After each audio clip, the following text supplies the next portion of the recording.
Hey, you guys are in the right place. You know where it is. It's Bosa Spotlight. We're in the right place if you want to be inspired to be what? Empowered. It is your host, none other than Crystal Boyd. So happy to be here to be able to share with you a little bit of inspiration for today. You know, we do our micro episodes and it's such a beautiful thing. I really enjoy it. It's short and sweet, and you get on with your day. So, without any further ado, we're going to jump right into today's topic. And today's topic is resilience. Resilience, or the ability to be resilient.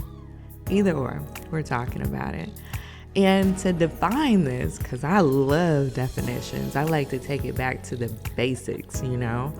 A small story before I even go on resilience. Should I detour? I guess I'll tell you after I tell you the definition, right? All right, so the definition, for those that already know, flow over. Let's just remember and embrace that.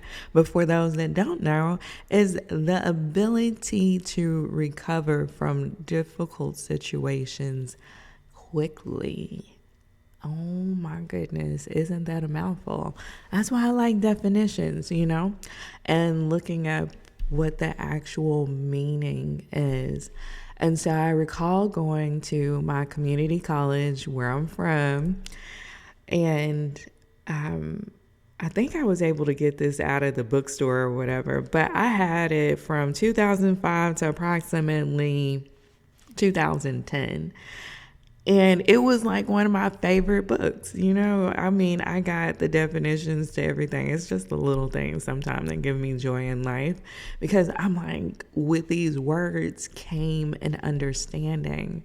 And I hate to look at a context or look at sentences, paragraphs, all that type of stuff, read and not truly grasp where something is coming from. So, the condition of this dictionary, the last time I seen it is probably 2010. I had moved from Arkansas to Georgia and everything, and I think Georgia is the last place I seen it. But it was torn and tattered. Talk about being used. You know, my Bible was the same way. I can say that. Yeah, I still have it. In fact, it's called God's Game Plan. But it's all highlighted and underlined, and you know, it's just in horrible condition, but it shows that it was used. So I say all that to say, you know, I enjoy my definition. So jumping into a story that I associate with resilience, right, is, you know, I moved to Atlanta with $2 and a dream. You guys are going to hear this story a lot of times because it was just jam-packed. This small but big event of me moving from the country to the city had so many things that I learned from, that you'll often hear me reflect on that, recall different events, and, you know, maybe God is still juicing that for me to share with you guys. So, me moving there, I had, you know, my car, I had a little bit of money, a couple of dollars in a dream. Let's see, I had an apartment, but I stayed there a year and everything went down fast. You know, I just had big dreams of, you know, my music management company, taking it to new heights. And also, I have big dreams of my music management company going to bigger heights, as well as the booking agency I was working for. I just knew that so many things were working out. I was going to school, like you name it, I was doing that. So, needless to say, things just couldn't, just back to back things happen. You know, whether it was my car getting stolen, my car being bogusly repossessed. Yes, I did say that. And eviction. Oh my God. Like, oh my God. yeah, it happened to me. Like 25.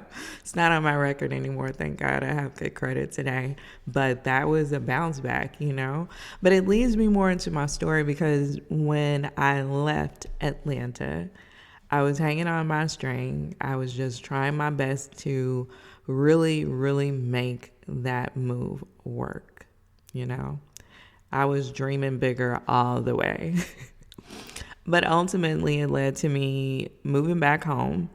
And that was truly because, like, I was homeless, basically, you know. Thankful for my mom's allowing me to come back in and everything. She was just so nice about that. And I appreciate you, Mom, for that. But it still chokes me up to this day because it was so much that, you know, I had to bounce back from and had to realize and get over quickly. One, that yes, I did fail, but what am I learning from this?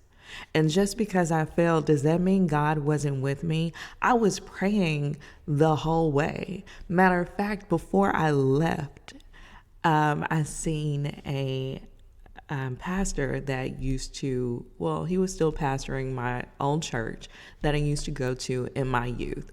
So I'm working at a retail store and I seen him and I'm like, okay, Reverend, tell me what should I do? I'm thinking about moving. How do I know God is telling me to do this?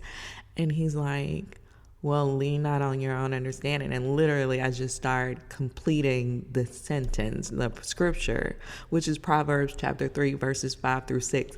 Still to this day, that is one of my favorite scriptures. Yes, I can't help it. It is.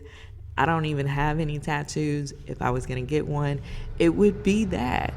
And I'm just thankful that I had the knowledge to be thankful that God somehow seen me through my decisions, that God somehow seen me through my decisions, and that He was rebuilding in my life.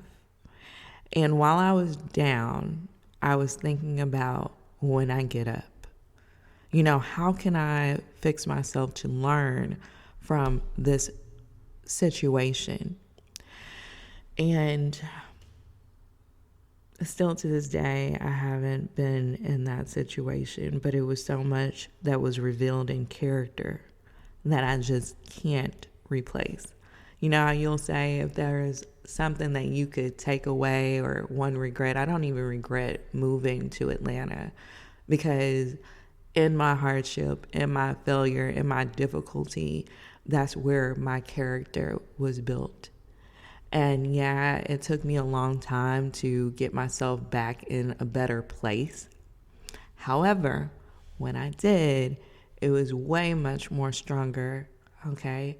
I had faith that God can see me through, and I got to know God that regardless of my address, regardless of me sleeping on an air mattress, a floor, a corner, wherever, God is with you.